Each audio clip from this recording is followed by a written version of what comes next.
are here at the legendary Katz Deli in New York City, and this is Nerds in a Deli.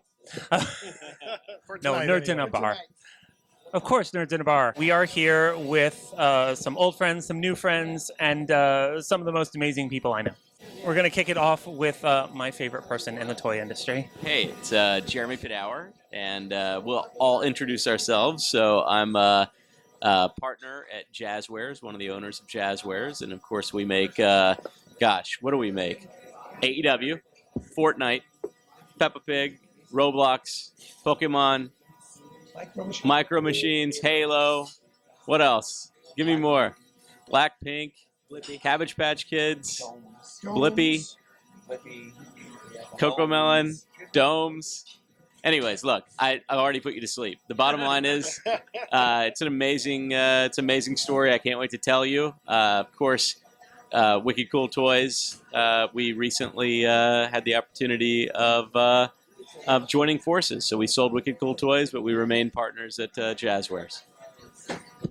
I am Jonathan Piontkowski. I'm the president and founder of Ringside Collectibles, the #1 online retailer of wrestling action figures. Give them that URL. www.wrestlingfigures.com. Order now. Hey guys, if you don't know me already, I don't know what the hell you're doing, but this is Batman Mark with Nerds in a Bar. Magic, you're up. Hi, Magic Olmos, senior designer, Wicked Cool Toys, doing AEW. David Piontkowski, no affiliation with toys, John's brother from Ringside, who introduced himself a few minutes ago. Love it. I am the Gilness with Nerds in a Bar. Hey, I'm Greg Mitchell. I'm the Senior Director of Boys Marketing and Brand Management at the Wicked Cool Toys, a Jazwares company. And I'm proud to work on some of the greatest toy brands in history for the last couple of years, SpongeBob, Power Rangers, and especially now, AEW All Elite Wrestling. AEW, AEW.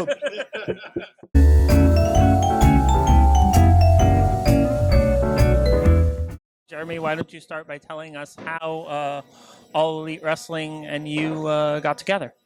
Okay, sure. So, let's see. About a year ago, actually, I think it was at Toy Fair last year, or a little bit before, they announced they were going to be, Tony Khan and his family announced that they were going to be jumping into the wrestling business. And the truth is that that's an expensive undertaking. And frankly speaking, most folks can't do that. Most normal folk kind of takes a billionaire folk to do that. And the last time that there was a successful wrestling competition was WCW versus WWF, right? And that was Ted Turner, billionaire, versus Vince McMahon, billionaire. So when we heard that Tony Khan may be in the mix, we immediately reached out. And I would say that they were receptive, and we started a long dialogue, which culminated in us signing the license. Did Tony Khan know about what you had done with wrestling figures previously when you approached him to do AEW? Yeah, so Tony Khan was aware, as was his team, that I and the team had a history in developing wrestling figures before. But I think, unless you're really truly a wrestling figure fan, it's kind of difficult to communicate the in-depth nature of what the history is. But I think for them, they were a fast study, and they understood, that classic superstars changed the game, and that signing up all those athletes at the time was truly a game changer. And I know that Jonathan can give you some more insight into that.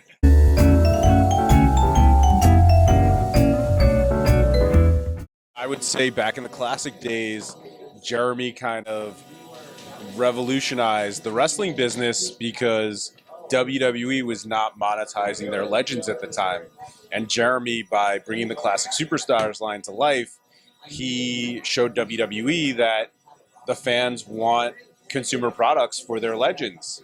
And it was revolutionary, and it kind of exploded the collector business in the 2000s, and that's really what helped Ringside Collectibles kind of explode our collector business. Yeah, and so, for instance, back, so 2002, I think it was late 2002. So I had the opportunity to reach out to Vince McMahon, and we sat down together. And I said to Mr. McMahon, you know, I really think that we have an opportunity here to leverage the strength of the alumni roster. And at the time, you know, WWE didn't really have an official alumni roster that they used at all. As a matter of fact, if you weren't on the active roster, you were kind of persona non grata. And but you know, when he says that if it's good for business, he means it. And so when I brought it up, I basically said, listen, here's what we'll do. I was like, give us the opportunity to reach out to every individual classic wrestler, classic athlete, classic superstar, and sign them to an individual deal. And if you should ever create an alumni association and you start signing these guys, we'll put in the deal a trigger that automatically reverts the rights that we have of that particular talent directly to the alumni roster. So there was no way that they could lose. In fact, the only thing could happen is that the athletes, the old timers, could only win. They could actually get two contracts done. And so in the very first wave, of course, they allowed Ultimate Warrior, who was particularly smart as a businessman. And I also know that, you know, I can give you a story there, and so can Jonathan. But the bottom line was it was a heck of a way to start. You know, we had Warrior, we had Bret Hart, and just an incredible first wave. Let's tell the story. I'd love to hear that story. Yes, I would too. Oh, you Let's want to do hear it. the story? Sure. Yeah, let's hear it. All right.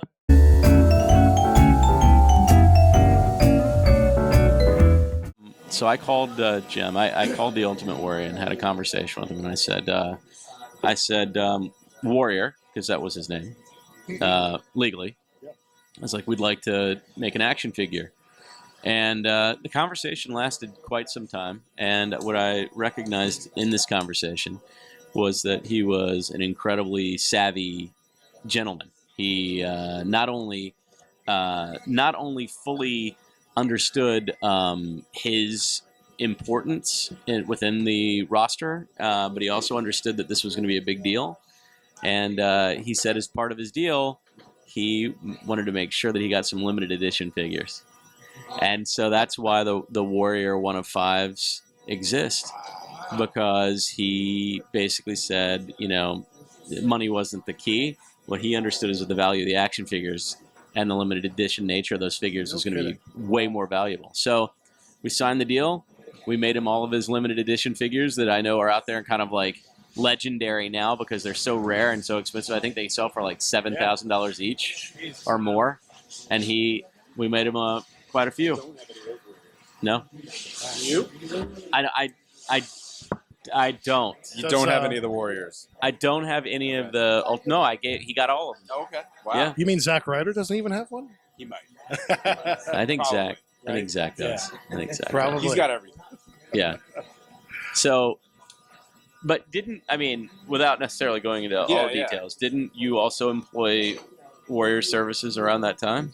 Yeah, I mean, we had Warrior at the first ever Ringside Fest event in Times Square, and I think that's what really helped us kick off that event. It's now over 15 years going strong, and I think having Warrior appear there after he had not done anything for years really helped us, make it a big moment.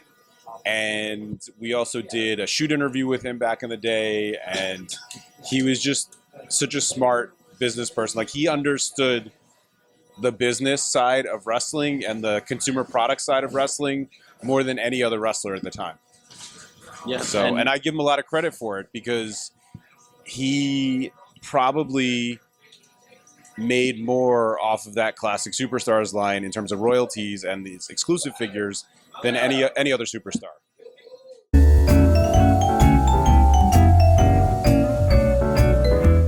One of the other things you pioneered when you were doing the WWF, WWE line at JAKKS was the face scanning with the real scan figures. So can you talk about how much that technology has advanced now to doing the AEW figures with it as opposed to doing it back then? Yeah, I mean, really the technology change has been in the size of the scanning cameras, which I think Greg will touch base on in a moment. But I will just tell you, back in the day, It was an enormous contraption. It was almost like walking into a spaceship, basically, that they would bring with them. And we would get the entire talent roster at once, as much as humanly possible. So we would be very efficient. So we'd make sure that we go on a very important weekend to scan. And while that hasn't changed much, and I'll let you go into that in detail, the equipment has certainly changed. What I'm curious to know too, because you were an OG with that stuff, is not only was the equipment bigger, was it slower? Was it as fast as you know it to be now, or? Yeah, no. Because getting that many talent in a short amount of time is a big undertaking. Yeah, no. The equipment was slower. It was inefficient. The capture was not strong. The difference between what you would scan and what would have to be cleaned up by a professional sculptor, it really led you down a path of wondering whether it was worthwhile. To some extent, initially.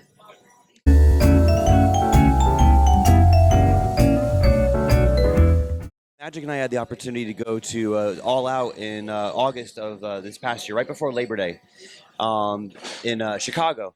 And it was the perfect time to do it because it was a pay-per-view weekend. So pretty much all the talent, whether they were wrestling that night or not, were all lined up in Chicago to participate in some shape or form, whether backstage for photography or actually in the ring that night.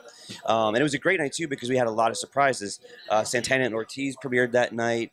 Moxley was supposed to be there, but had such a horrible staph infection in his arm, he couldn't be there. Pac was on his way from Heathrow, was delayed, therefore didn't get scanned, which is also interesting. We still have not scanned Pac. We're working on that.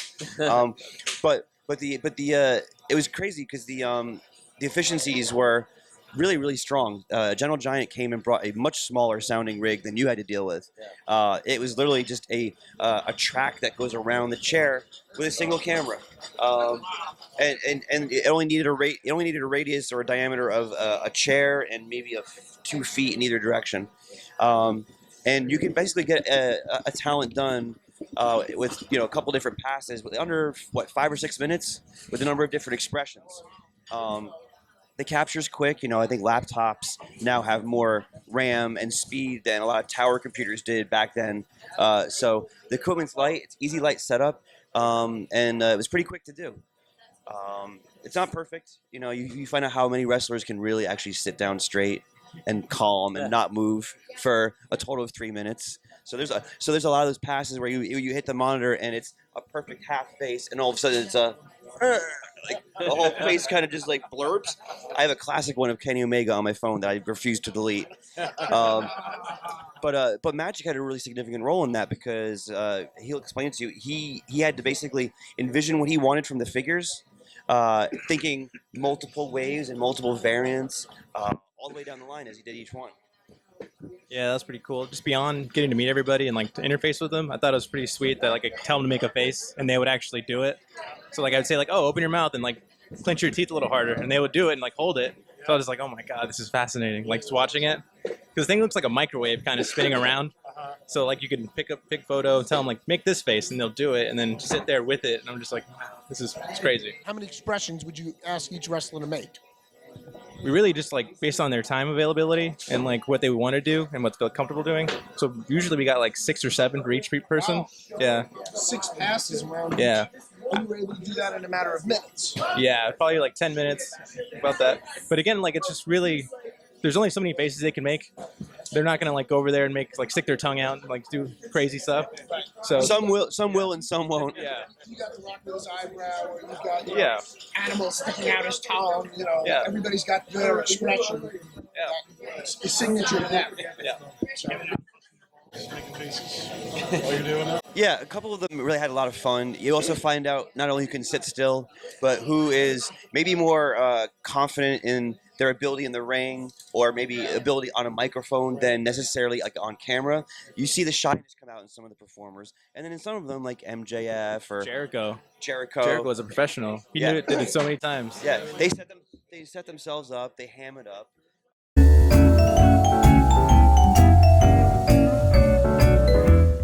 MJF loves a mirror and he loves a camera, so MJF was very luxuriant in front of the camera every pass. So he was your favorite to scan? He was the most interesting because even though everyone was and everyone was very well behaved and knew the rules of engagement, guys, we're not even going to tell you who we are, where we're from, or why we're scanning you. Just know it's for something like a video game or an action figure. They didn't know what we were there specifically for. They had no idea. Yeah, it was top secret. We had a very, very tight embargo on our involvement with the brands. Yeah, Didn't know that. We couldn't even take pictures. but MJF, being the cheeky guy he is, he definitely took a picture of the laptop screen to show how gorgeous he looked in purple data. And he caused a little bit of a fun mini uproar by posting it on his Instagram. It had no context, didn't mention anybody. None of us were in frame. But he's basically like, look at this beautiful purple motherfucker. I think there was a Gentle Giant lanyard on one of the pictures. Yeah.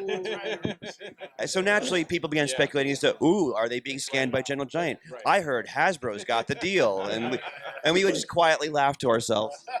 But somehow, miraculously, we were able to keep this thing pretty tight until I think a couple weeks prior to New York Toy Fair, and then I got a text from Greg, and he was like, "Oh, guys, the cat's out of the bag." And how did that occur? Everyone has a theory. Some folks say that it maybe just was murmured and whispered at some of the toy shows in Europe, where some of us have less visibility, hence less maybe policing of what's said and what's not. Even though we do our diligence, we post notes, we post emails, and that may not even been it. AEW has their own theories. They think that they had vendors or tell a friend, telephone, tell a wrestler, I think is the old phrase that Bruce likes to say on Conrad's podcast. So we all have a theory. And the beautiful thing is, AEW thinks it's someone on their side. We think it had to be someone, somewhere in the toy or sales world. But we immediately got in contact with each other. By the time that I'd emailed Jeremy, I had also emailed, Dana Massey, executives at AEW, and some of our partners who were involved. And we immediately trusted and vetted each other that, hey, A, it's not really that big of a deal, and B, we trust each other.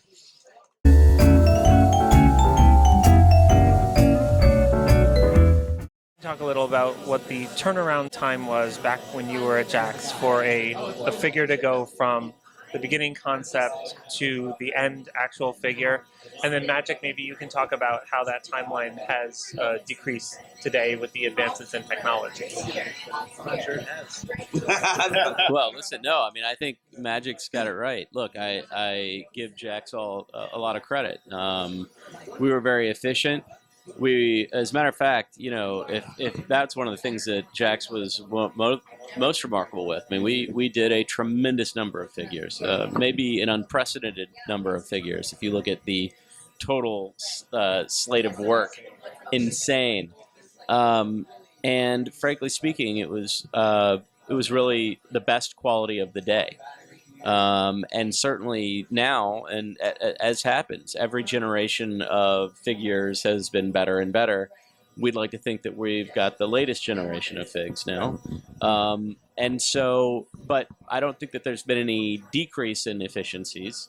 I think the challenge, if any, that we're going to have in terms of the roster is that, this is a newer organization, so the roster is not as broad. And we just want to make sure that with a not as broad roster, we do a great amount. We do a great job.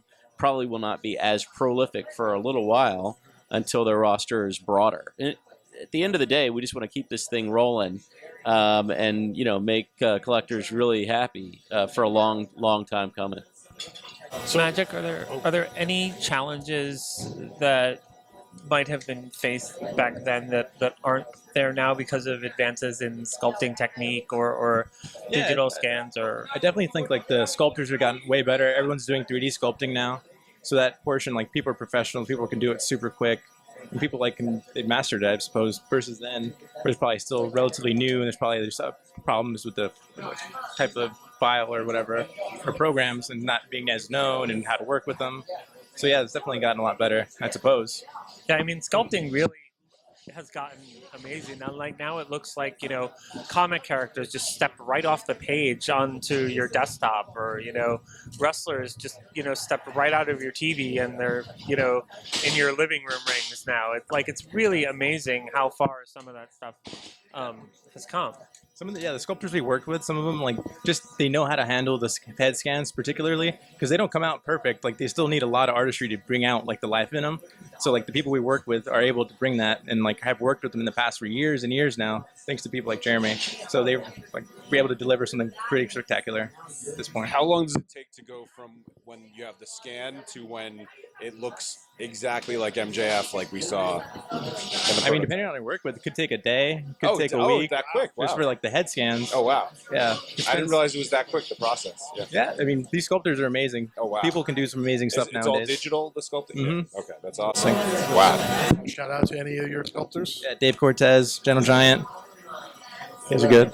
They did a wonderful job from what we've seen in person.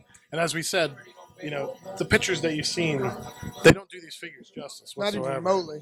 You got to see them in person.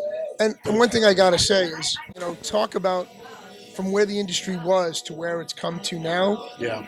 You revolutionized the industry. Yeah. Not just for wrestling figures, but for action figures in general. Because now people are using that same technology for everything.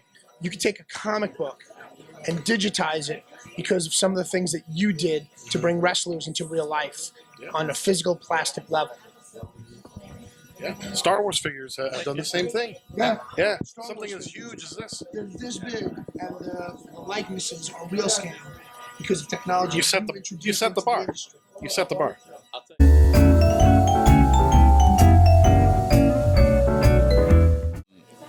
It was an interesting time, okay? We had to come up with some very clever ways to keep wrestling figures on the shelf.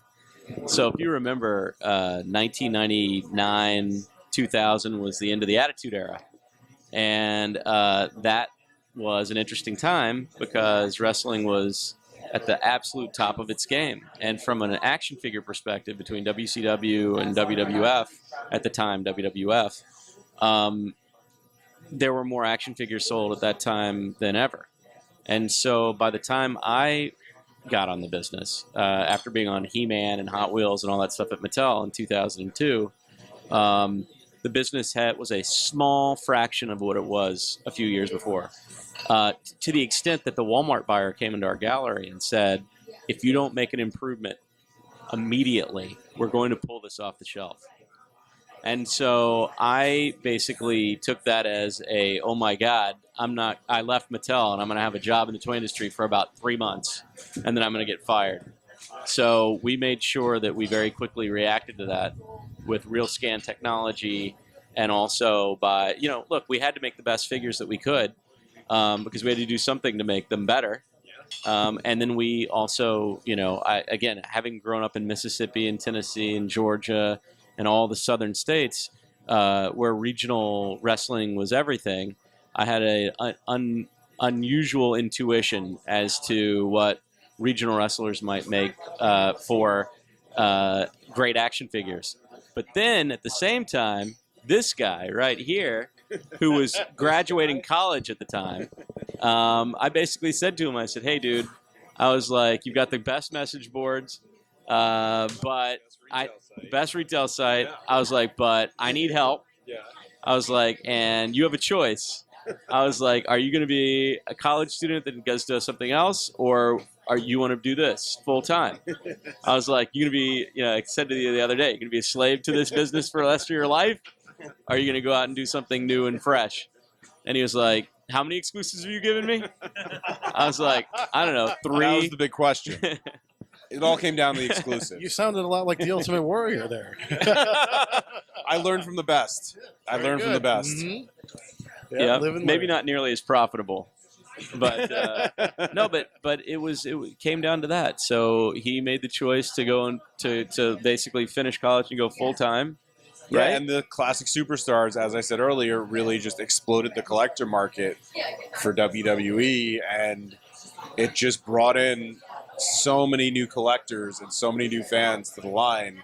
It was just a boom period. I would call it like the golden age of wrestling figures, the classic line. And I don't think anything will ever touch the depth and the breadth of that line.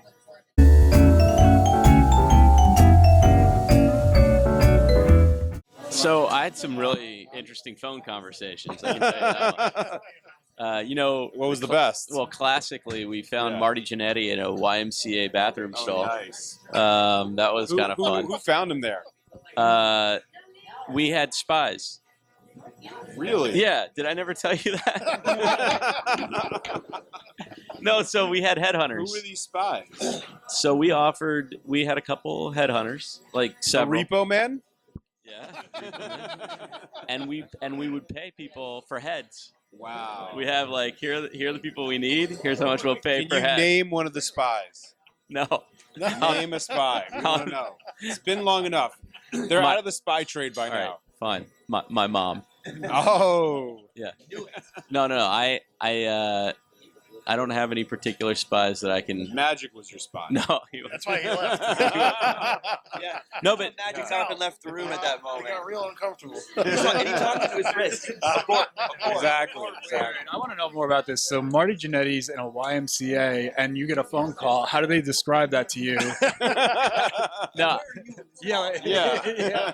So I'm at my desk, and I get a phone call. We found Marty Jannetty. And I was like, yeah? They're like, we slipped the contract under the stall.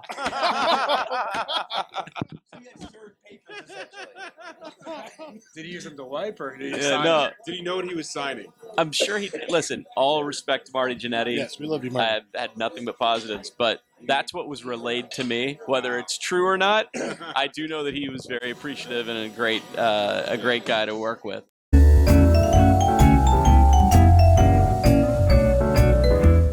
Jeremy, I want to know, who was your favorite classic superstar that you signed throughout the whole line? Big name and All right. smaller name. My favorite was Lawler and Kaufman, and I will say that Lawler, because Was that? I think I remember that because you had Jerry Lawler at a Toy Fair press event one year, and I think I remember you were talking to him about Andy Kaufman, and he said, "Yeah, I can hook you up with his family." yeah, And that's how it all happened. Yeah. yeah, Just so happened that Lawler happened to be at the Toy Fair press event, and he brought Andy Kaufman to the line, which is probably one of the most coolest and unique figures yeah. in the classic line. And because I grew up in Memphis, and Andy Kaufman was the ultimate heel, And you gave him a full unique body mold, which was awesome. yeah. That was incredible. Well, And he had the neck brace. Right. That was incredible. All the details. and so one thing that was cool about Kaufman was that I never knew exactly who I was talking to, because that must have been 2007 or 6 or something like that. But they, for whatever reason, it may have been his brother, but they were keeping the gimmick up big time with me all of those years later. Kind of leave it a little ambiguous as to who I was talking to. Perhaps it was Andy himself. But it was a very, very interesting thing. That's Was wild. that before or after Man on the Moon? I don't think it was remember. I think it was after. Okay, might have been Jim Carrey. Yeah. I honestly, it was weird. It was spooky. But I do know that everything was cool. It was signed by the estate and all of that stuff. But in my mind, I like to think that maybe it was Andy Kaufman. Yeah. You never know. Did you ever see any of them in person? Was this all just done by a phone or email or? At the time, it was not. Nothing was signed digitally at the time, from Right. my recollection. Right. But it was probably FedExed back and Right, forth. yeah. But our phone calls, a couple phone calls that were fascinating. Never an in-person. Honestly, Those calls. I never see. So I am the worst law student ever. I went to law school, and I know not to surreptitiously record a phone Right. call. Did you get any Very funny good. messages from that family in regards to Andy Kaufman before, Just- during, or after? Just conversations that I would say were like, honestly, like, have you ever seen those like alien abduction videos? And you're like, maybe it's an alien, maybe it's not an alien. And I was on the phone going like, I don't care if it's Andy Kaufman or not. I'm going to pretend like this is Andy Kaufman. Sure. That was my mindset. So Play today, into it, yeah. here's what I will say. May have been. Who knows? Anyways, but we did sign Andy Kaufman somebody, and then we did his figure. No one ever sued us, so I'm pretty sure that it was somebody related to him. Everything was on the up and up. pretty damn good. Cool, right? We've never told that story before. That's great. That's a great story.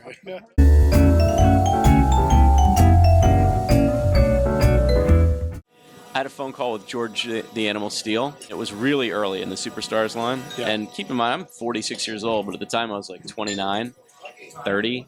And I didn't know that George Steele was a high school teacher. And he was a super intellectual guy. So I was actually more certain I was talking to Andy Kaufman than I was that I was talking to George Steele. That's great. Because George Steele was like talking to my English teacher. And then you started asking him about like, why was your tongue green and various things like that. And then he started, being a little less intellectual, but very smart man.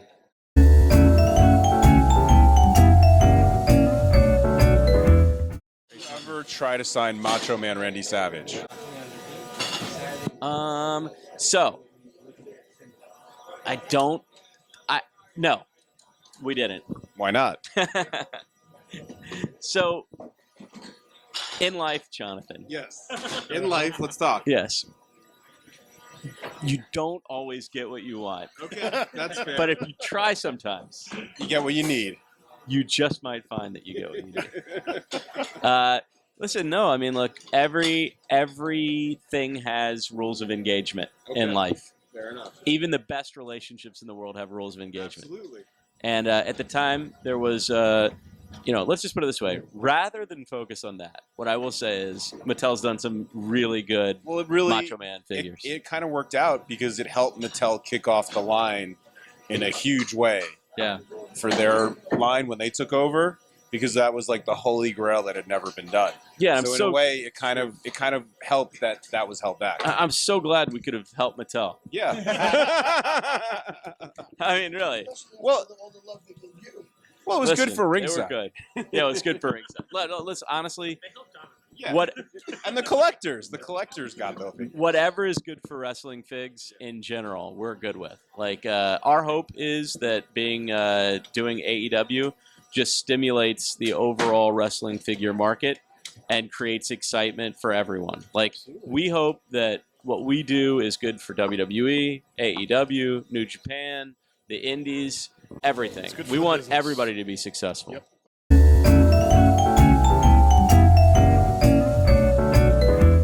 Here's what I will say. I swear to you when I say this. We absolutely definitively want good things for all the wrestling associations. Absolutely. Yeah. And so Because it betters everything. everything. And the best time for WWE was WCW time. Oh yeah. It was best for everybody. Like our hope Everybody back into it. Our hope is that AEW means good things for wrestling, and we want to contribute to that. And so at the end of the day, if we had our best scenario, a few years from now, you see some of those big ratings. I remember there was an 8.1 one week. That was the ultimate rating. 8.1. And that was the biggest wrestling rating of all time. And it was probably right in the heat of the Attitude Era. But to your point, I feel like if you look at NXT is now on USA, and they've kind of upped their game, and their show's been really good, and it feels reminiscent of the Monday Night Wars, where I'm flipping back and forth now on Wednesday night between NXT and AEW because they're both awesome, and I think it's just it's great. Yeah, it's great. It feels like the 90s. Yeah, it feels like the Monday Night Wars kind of vibe. The day after, people are like a the miniature ratings version of the Monday Night again. Wars. You know, we used to. My friends and I used to do that. We used to wait for the ratings to come out. Yeah. What did it matter to us? We wanted to know. Mm-hmm. You know, who did better? It was fun. Absolutely. And it was must-see TV at the time. Mm-hmm. You know, you had to watch it, at least in my group. You know, Sure. And I would love to have that back again. And I think one of the things about AEW is, AEW has great production values, but they're not like the big, massive, flashy show that Raw and SmackDown are. It's NXT and AEW are very similar in that they're very sort of subdued entryways, and they have the occasional pyro, but it's not like They really everybody focus gets on the pyro. wrestling. They really focus on the action on both The shows. wrestling, the story. And like, you know, they have the unique things like when Cody comes out, the big round part is lowered and it raises up and he comes up out of the floor. So like there's special little touches, and like, you know, NXT has the same thing, but they feel like very similar shows in that they're not the big flashy productions that Raw and SmackDown are. And there's more focus on the substance than the style. Right.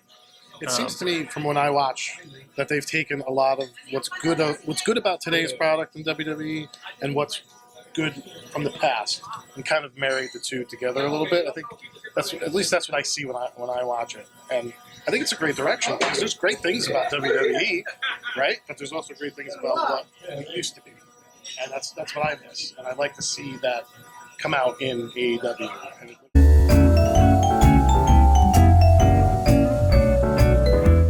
WWE is obviously PG now, and AEW is not PG. It has more mature subject matter and some more mature situations. And was it a challenge for you when you got the license, trying to market something that can't necessarily be aimed directly at kids due to its content? So no, not at all. I mean, I think that first of all, parental choice is critical. I have 2 kids, 2 daughters, 12 and 10. And, you know, for me, it's totally acceptable for them to watch that content. Another parent may disagree, and I respect their right to disagree. But at the same time, I will also say that when wrestling figures were at their height, it was not PG programming. Right. And, yeah. Stone Cold Steve Austin, The Rock. Yeah. Yeah. Stone Cold and The Rock were the height, I would say, of wrestling figures ever, right? With the big hair. With the big hair, yes, the big hair. Linda McMahon in a wheelchair. So, well, See how that sparked us all? Yeah. How fond and affectionate we are for the Attitude Era. so no, look, everybody loved the Attitude Era. The biggest ratings, the biggest dollars, the biggest everything. So no, I mean, the second thing is more macro level, which is to say that if you go to the action figure aisle, depending on the year, it could be somewhere between 30 and 45% of the intended recipients of the sale of any product on that aisle is for an adult collector or a kid over the age of 12. So, like, for so many reasons, it's fully acceptable that that their content is whatever they make of it.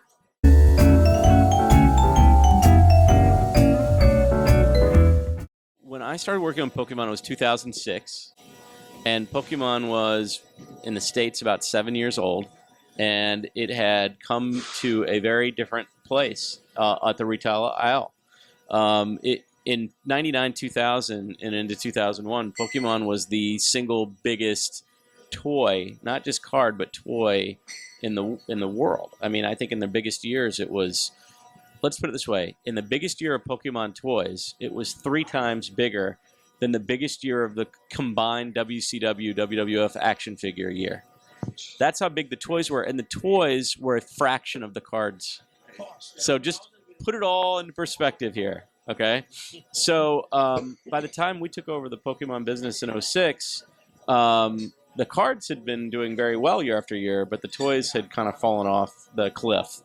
And what we learned was, and what we kind of thought was the case, was that there wasn't a lot of investment going into the figure development, and Hasbro had it before, and they weren't doing a lot of new figs. And we, in 1 year, grew that business like 800%.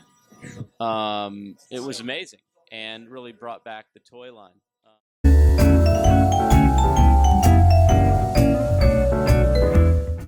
What do you think the number 1 brand of all time is in terms of consumer product sales? What do you think? I mean, if I had to guess, I'd Toys. say Star Wars. Star Wars. Right off the Good bat, guess. yeah. What do you think? DC Comics. DC Comics. What do you think? I was going to say Disney. Okay, Is that too that's broad? broad. That's Yeah, broad. Yeah. Disney had Okay, fine. So I'm not going to ask our guys because they know. So the number 2 is Star Wars. Star Wars in 40-something years has done close to $50 billion at retail of consumer products revenue. Number 1 is Pokemon. In a little over 20 years, it's done over $70 billion. Yeah, so again, putting everything into perspective, you're talking about the phenomenon of all phenomena.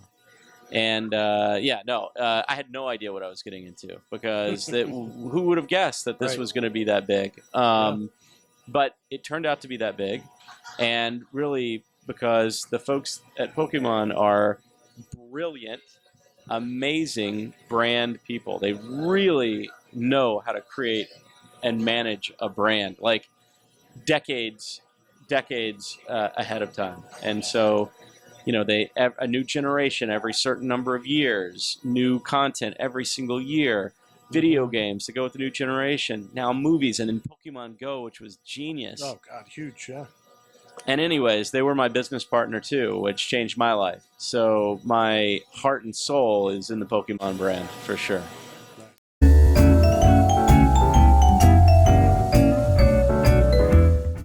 Being in toys means that you are working in the most aspirational brands that little kids that later become adults and still feel attached ever get a chance to be a part of. And, brands that you access when you're young are permanent.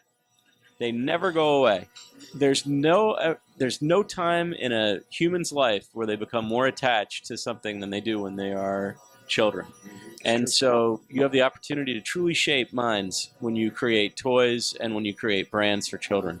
And to that extent, these people that I came to with Pokemon in 2006, who were 13, 14 years old, are now 15 years later coming up on 30.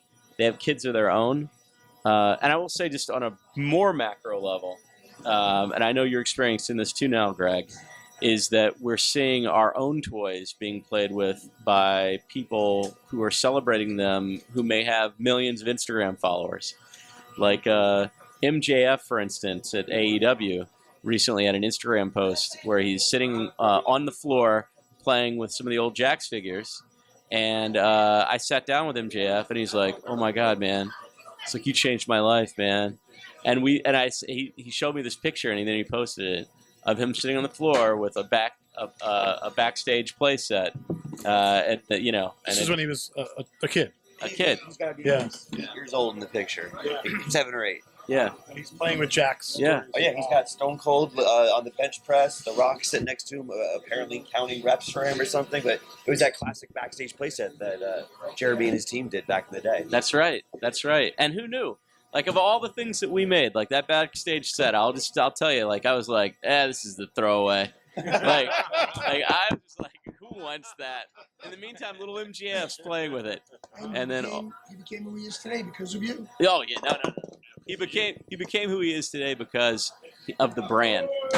And we gave him a way to express his love for the brand through various levers. But we're very, very fortunate that we get to tell stories in terms of toys to kids and to adult collectors. It's truly one of the remarkable things that happens when you're in the toy business for some time. We've been inspired, just at Nerds in a Bar, from toys that we've played with over there. That's why we do what we do, right? It's why we sit and do these interviews, and why we go to the shows. Hence my name, Batman Mark. Yeah, Batman Mark, I've been collecting Batman for 50 years. Yeah. If it wasn't for Star Wars and G.I. Joe and He-Man and all that stuff, I wouldn't be sitting here right now. So, and Jonathan, too. Yeah, No, what a absolutely great not. story you have. If I wasn't playing with wrestling toys back in the day, I wouldn't be sitting here right now. Yeah. It's thanks to the wrestling toys, to Hasbro, and Vince McMahon's marketing genius. Yeah. Otherwise, I wouldn't be here today. So you play with the Hasbros. I was playing with the Hasbros back in the day. Yeah. That's what I grew up I with. still have a lot of them. I still have a huge box of my Hasbros. Amazing. I was on that Amazing. edge of LJN. That's amazing. So here's my So cool. I'm sorry Go to ahead. interrupt you. I basically owe my life today to Jeremy and Vince McMahon.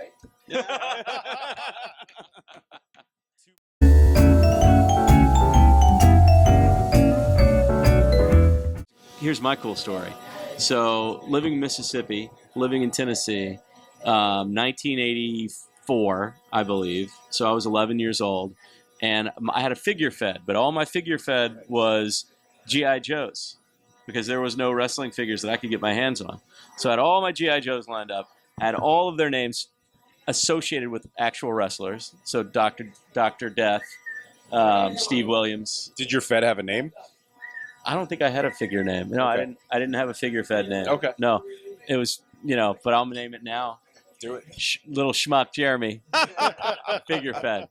No. So I had the figure fed. I had all the names, and then all of a sudden these magnificent figures started showing up at Walmart, and they were the original LJNs. I still remember with the blue background. Dude, I was just so happy. And I would go every few months to go pick up the new LJN figures. And I had the ring, and I'd fill the whole thing up. And I loved it. So when I went to JAKKS Pacific, the CEO was Jack Friedman.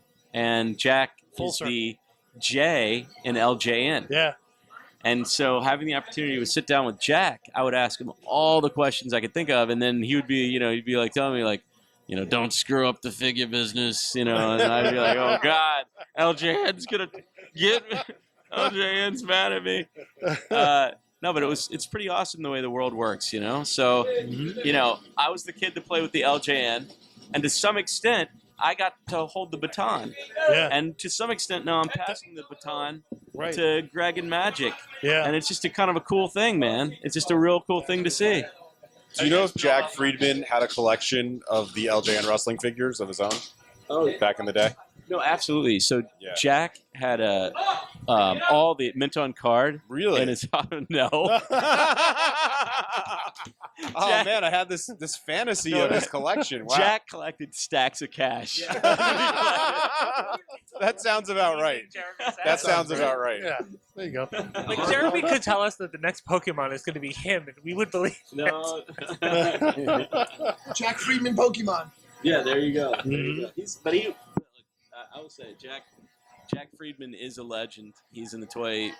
He's in the toy industry Hall of Fame. He's Triple Crown winner. Yeah. LJN, THQ, and JAKKS. Yeah. That's right. Yeah. LJN, THQ, and JAKKS. Success All across the.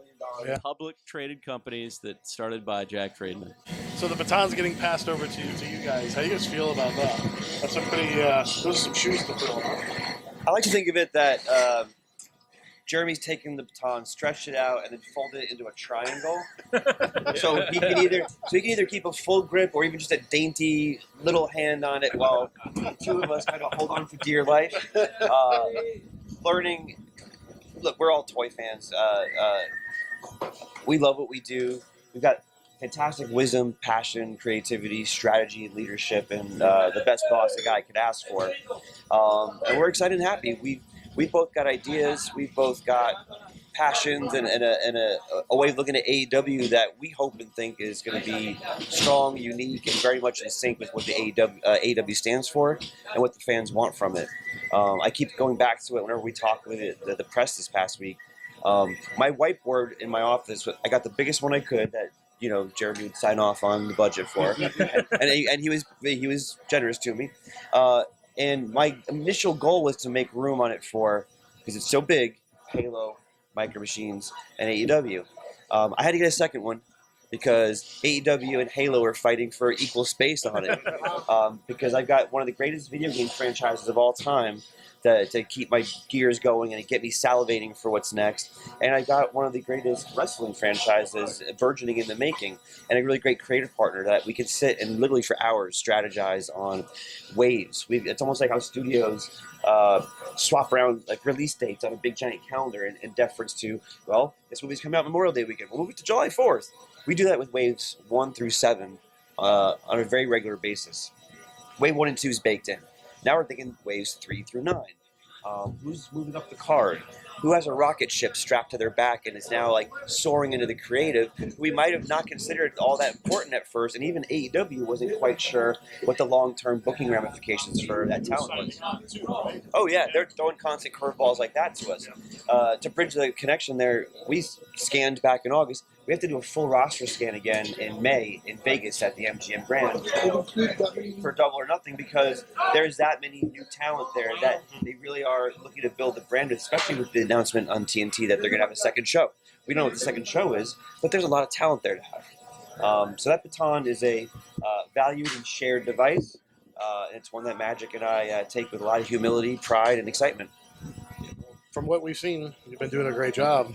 I got to say, he's handed it to the right two guys, because seeing what you guys have done with this line here and knowing where he's come from, he's leaving it in good hands. Right. He's sharing it with us, and we're proud. Yeah. I mean, this is like a real dream for me, like completely. Like I love wrestling. I grew up playing with wrestling figures, JAKKS specific figures in particular. I remember going to like the WWE Access for WrestleMania 2000 when I was in Anaheim, and seeing the virtual scans that they had, like a booth where you could play with the freeform machine and like sculpt them and play with the sculpts. And like that kind of just like clicked in my head, like this is a job. Somebody can do this. Like this is possible. And so that, like, yeah, now I am doing it. Yeah. So I had started working at Mattel, and I was really depressed for some reason. I don't know what was going on. I thought working at Mattel would get me out of that. And it wasn't until I moved on to WWE, after not having watched the product in so long, that like it just reinvigorated my entire life. Kind of, I fell back in love with wrestling.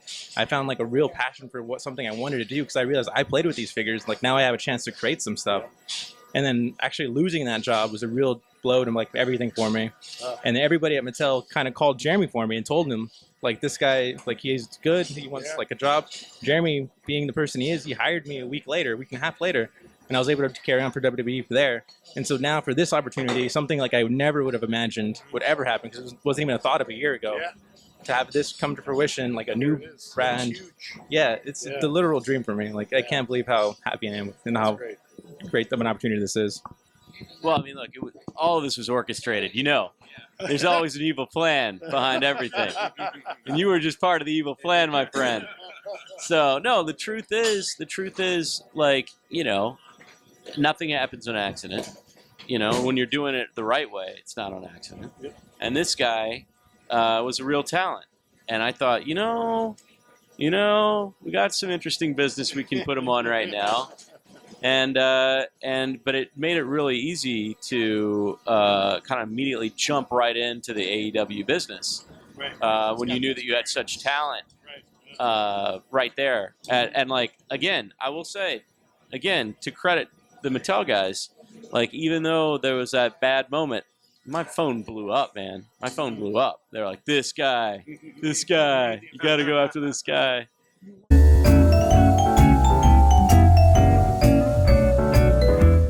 Magic, what was your favorite figure that you worked on at Mattel, and what's your favorite figure that you worked on at Wicked Cool so far? So Mattel, I did the core line, so their basics. I worked on 89 through 100. I didn't get to see all of them developed all the way through, but that's ones I worked on. I really liked the Ultimate Warrior that came out. I can't remember which line. And then the green trunks? No, it was yellow. It was yellow and orange. That was cool. That was cool. Cool. So we had the white face paint and yellow trunks. That was really cool. People like that one a lot. And it's on the Mattel catalog when they do the Shop AEW, Shop Mattel. There's your work. That's the one. It all comes back to Warrior. And then, and then I really liked the Macho Man from Halloween Havoc '97. That was awesome. Because, like, I don't know, Bill had done every, like, Macho Man ever. Like, we have the files of every single one. And, like, it was so hard to find anything he hadn't done. And so when I found this look, I was like, oh, my God, it's lightning stripes. It has a Slim Jim logo. Like, I was super excited. Yeah. And Bill's like, shit, why didn't I do that one for myself? Pretty great. And what was your favorite that you worked on at Wicked Cool? I mean, I really love all of the line, the talent. All of them are great. Like, it's really hard to choose one. I would just say that I've seen Pentagon and Phoenix wrestle so many times in person on the indies. And like, even when I was at Mattel, I thought they would make such great figures. They're so cool. That to actually be able to do it now and have the shines is like, that's the tattoo detail on those is amazing. Yeah. Do you have to actually physically paint those on? No, it's not painted. It's all they interpolate the data. Your original model design. Yeah, we have people we work with. Daniel Friedman. I'll give Daniel Friedman a shout out. He's really great. He's able to go in there and get all the little details and recreate them in vector art. He's spectacular.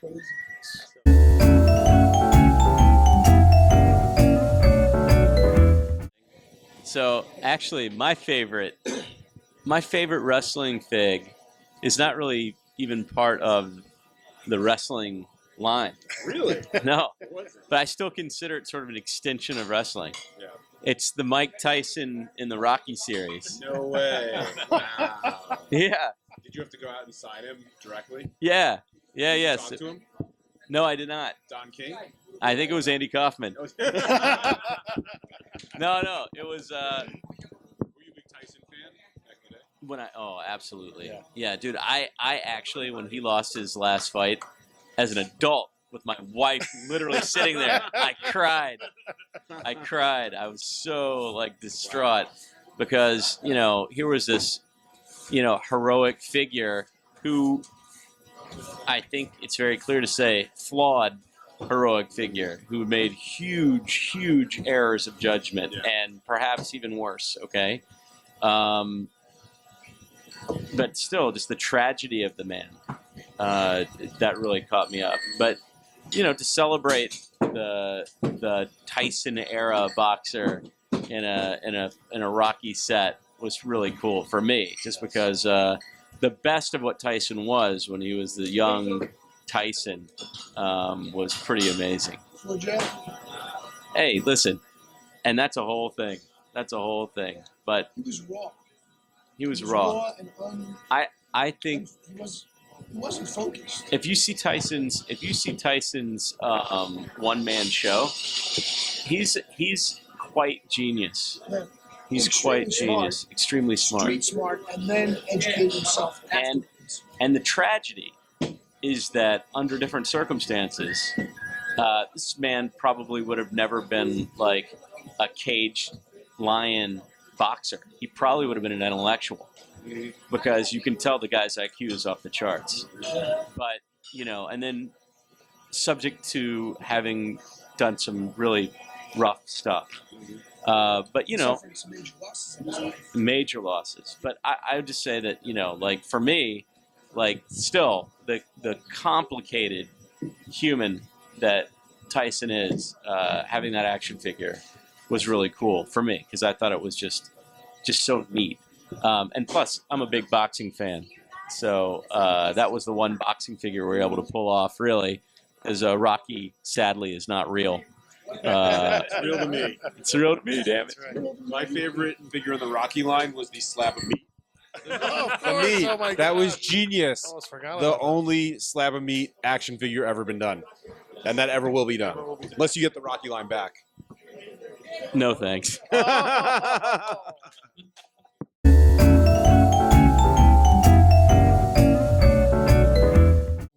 Is there a line you had and you lost that you want back? Yes, but I will not tell you. But I will work tirelessly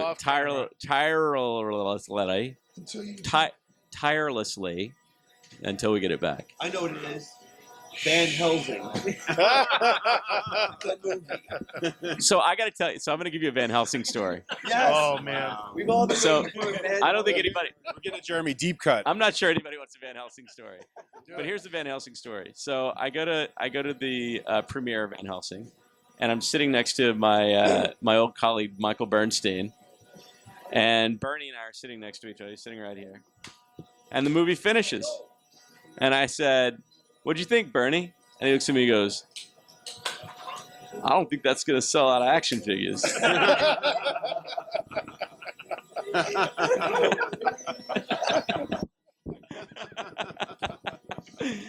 Guess what? He was right. Genius.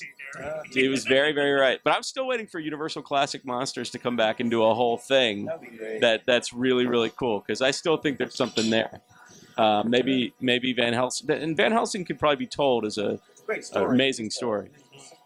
If he just wasn't written well. Hey, for whatever it's worth, the assessment was correct. They went with the star power of Hugh Jackman.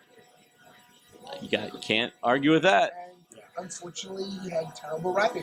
But Hugh Jackman then turned out to be the greatest superhero of all time. 100%. So who would have ever known? Who would have ever known? What happened to Van Halen? Van Halen. What happened if Van Helsing got like a sequel and a three? We would have been deprived of the Wolverine because he would have been locked down into multiple Van Helsing films. Van Helsing did us a favor by putting not so good for action figures. Although I will say that Van Helsing meets Van Halen would be the most amazing movie of all time. Okay. Yes. Oh boy. Aside from being deprived of the Wolverine, we would have had to sit through Van Helsing 2 and 3. Also not good for action figures.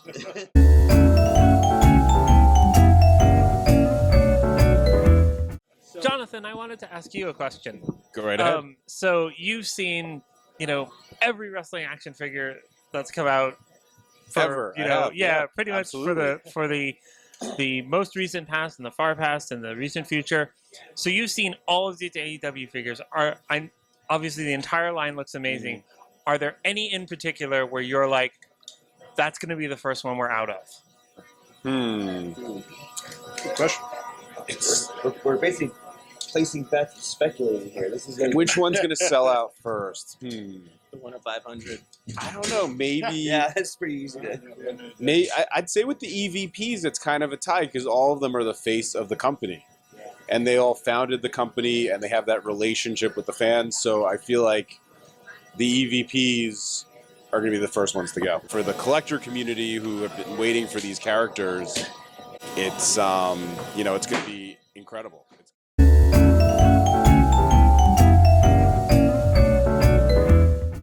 How did you, at 12 years old, decide that you had enough chutzpah to make $1? Because when you're 12 years old, you have no fear of anything. And I didn't really know I was starting a business. I just knew this would be a great way to get the figures faster. And I have this customer base who is buying from me on the AOL Wrestling Figure message boards. Wow. And AOL. Yeah. I was buying and selling the Hasbros on there. And then when I had a customer base, so I approached JAKKS when they got the license. Mm-hmm. And I said, hey, I want to sell your toys on the internet. And their booth at the Toy Fair was like the size of this table. They were a brand new company. They were a brand new company. All they had was the WWF action figure line. They're like, yeah, what's the internet? Go nuts.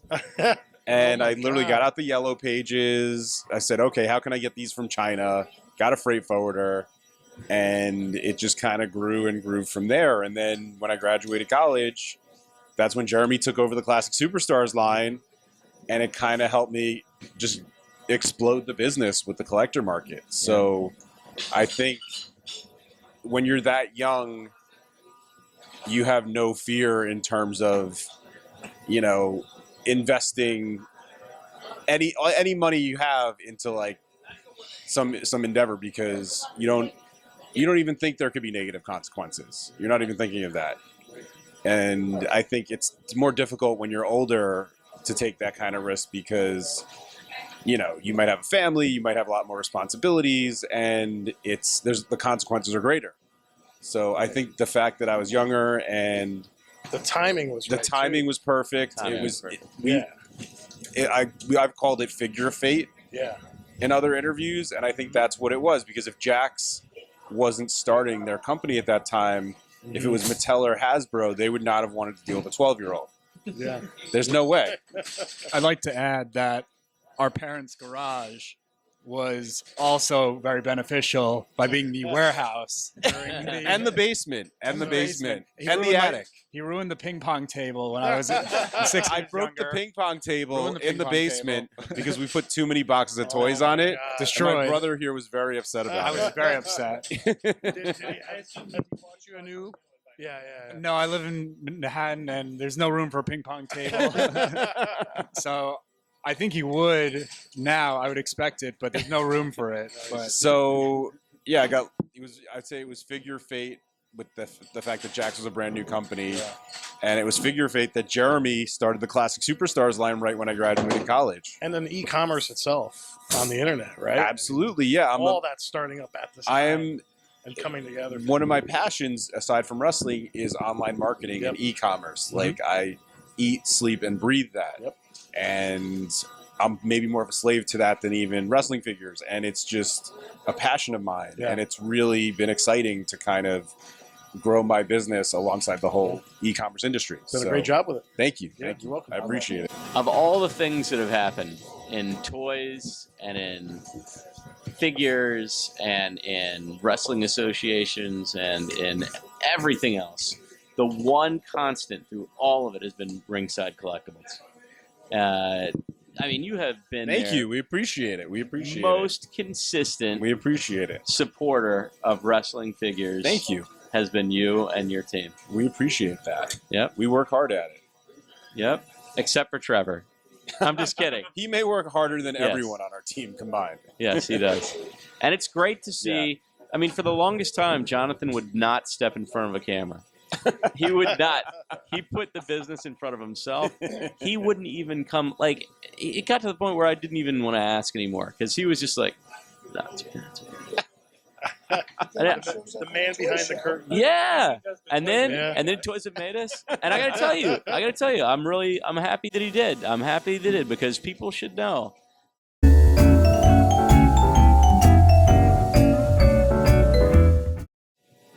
What made you decide to get so involved on the Wrestling Figs message board and interact with the fans so much? Because I think that was a key part of your connection with the collector community throughout the years. So did that because of my familiarity with communicating with fans on collector sites, and most of them that I ran. Yeah.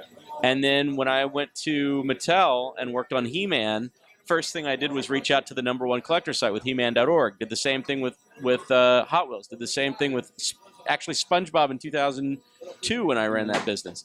Every time I took a brand, I realized there were human beings who loved the brand, and I should reach out to them to understand. So I reached out to you originally also because I wanted to run that giant 300-page questionnaire. Oh yeah, the poll. That's The poll. Right. And that poll, basically, we ran a poll. We put like 1,000 different wrestling superstars on it. And we listed from 1 to 5, 5 being most apt to buy the item and 1 being the least. And we were able to rank all the classic superstars with their intent to purchase. Yeah, I was blown away by the response because this was not an easy poll. We had like every legendary wrestler listed. It probably would take you 30, 45 minutes to fill it out. You had to rate each one. Yeah. On how you wanted it, and from like 1 to 7. Hundreds and hundreds and hundreds and hundreds of people filled it out. The whole thing. I think thousands did. Thousands. Yeah. So we knew from day one. How many were on the list again? Hundreds of wrestlers' names are on the list. Okay. So I knew from the most important fans, the collectors, down to a third decimal place, who in ranked order was the most important superstar. And I used that list for 8 years. Wow. And I would check it off. Wild. Every time we knocked somebody out, I'd check it off. Anyways, so that's the reason why I was so interested in the message boards. Long story short, I knew that's where all the answers were that I needed to run the brand successfully. All you need are 5,000 loving, supportive, and sometimes really, really angry fans to tell you what you're doing right and wrong. And I fully expect that those same fans and the children of those fans now will haunt us and tell us what to do, which is exactly what we need and want and are asking for.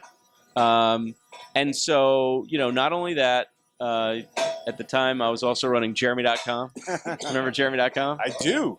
It's legendary. Jeremy.com was my other way of reaching out to consumers, but now I'll just probably do it on Instagram. And so will Greg and Magic. So, but we'll be on your site, no doubt about it. I'm gonna fire up my Jeremy, I heard whatever the old it was. account is still active. You never erased me, bro. No, never. through all your purges. You never violated the TOS. I think I'm gonna. You know what? The first post I'm gonna violate TOS. I'm gonna offer some remarkable deal that's impossible to deliver against. That'd be great. I'll get thrown off the boards. So, anyways. So, who was top on that list?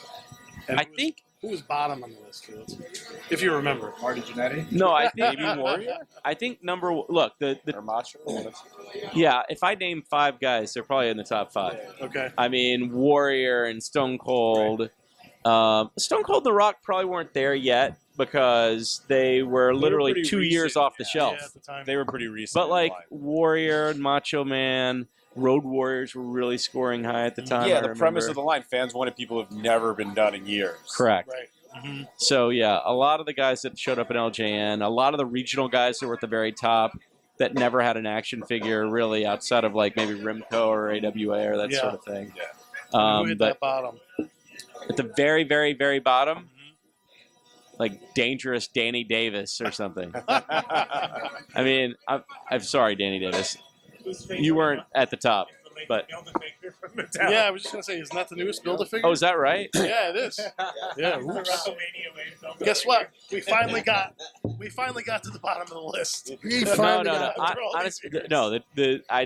I'm just joking. I mean, I think really at the bottom of the list were probably some of the guys that were really regional niche, not top of the roster type guys. Like even like someone like Dirty Dutch Mantel didn't show up at the very, very bottom of the list. And honestly, it goes to show you the power of the indies.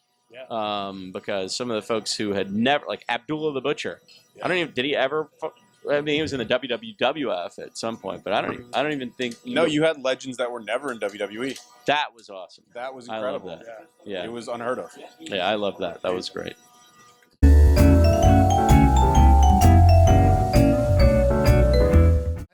with your Legends line, besides Randy Macho Man Savage, is there any figure that you wanted to do, but the estate or the family or the wrestler passed away or didn't get to give you the authorization to do so?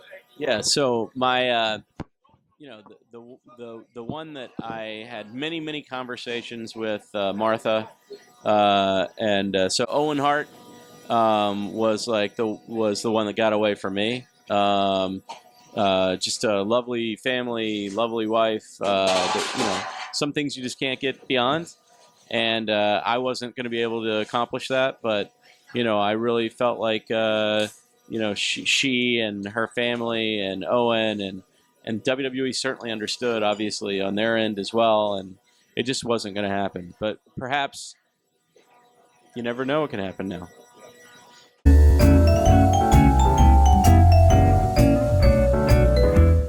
Do you find that with what's happened with the women's revolution in WWE, do you find that female figures are now easier to sell than they might have been before? And do you find that that people are more willing to pick them up? Do you find that some of them sell out more than they might have before? And do you think that the women's revolution will make it easier to sell the AEW female figures when they start coming out? I think that the women's revolution has kind of made the whole women's division more prominent in the WWE entertainment. So it's obviously going to spill over into the figure line. And Becky Lynch, Ronda Rousey, they were some of our hottest selling figures this past year. And that's definitely due to Still believe I Ronda Rousey. Can't find her. WrestlingFigures.com. So What's that URL again? www.WrestlingFigures.com. There we go.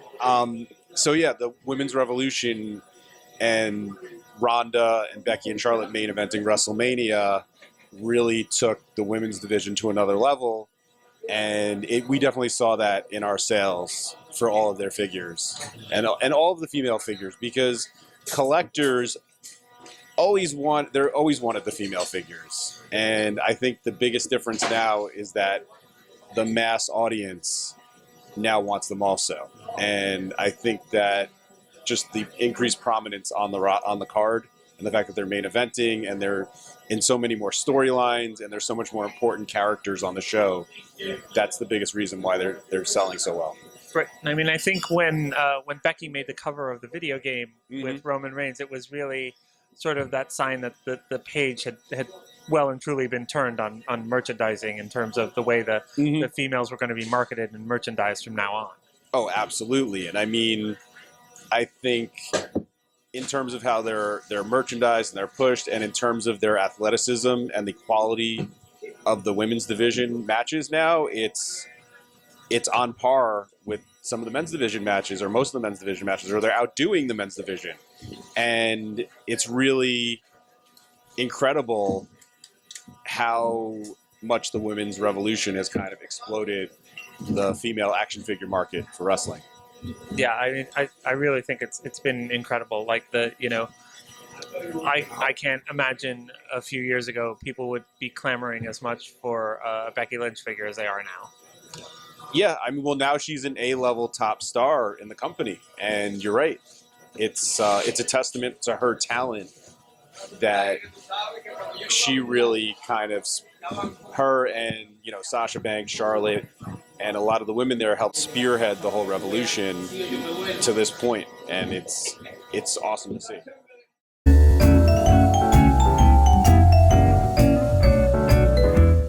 One of the special things about AEW that they really sincerely market themselves on is freedom, diversity, inclusion. It's in their mission statement that they published when they first came out into the world, and it's on their website to this day.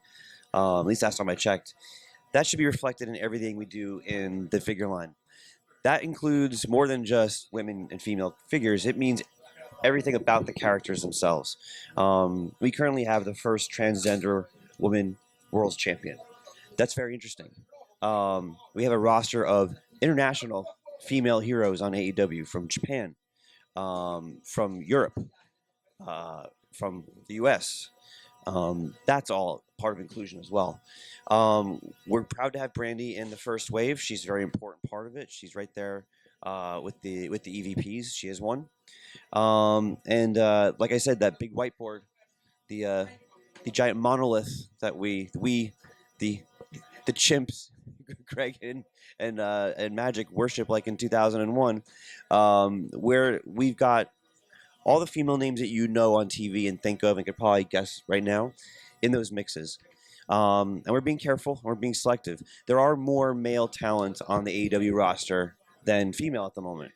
There's a numbers game there. That means that with the majority of men on the roster, we need to make sure we get those. And in order to get every great wrestler on the roster, there will probably be more of those in the waves. Or you might even see a wave here and there that don't have a female talent. There's more hours on TV per week devoted to the male talent just because the roster is that much bigger. And AEW knows that, and they're actually working with us to make sure that we have the right representation for the business, for their roster, and of course for our action figures. And right now, I got to tell you, they've really started ramping up in the last few weeks, and that's why we keep constantly moving that whiteboard with the magic erase. Magic erase. Chris Statlander, phenomenon, came out of nowhere to my mind. I mean, I wasn't privy enough to her and on the indie scene. Rocket strapped to her back. Britt coming out in the beginning as oh shucks, she's just like one of us. She's a dentist in real life. Let's cheer for her in a not quite quasi Kurt Angle kind of way. Now she is a total jerk. Like, she is an asshole, and people are popping for her now. Like, they're creating a potential credible heel out of her. Nyla just cut the promo of her career in Atlanta the other night on Dynamite. Like, she completely owned and ate that camera up with her eyes, her words, and her powerful fearsomeness. Riho held that belt for how many days? 90 days, 100 days. Like, so there's a lot to celebrate. We'll be there for it. And we'll keep working with AEW and the fans to make sure that everyone has a level of satisfaction and trust in us in that.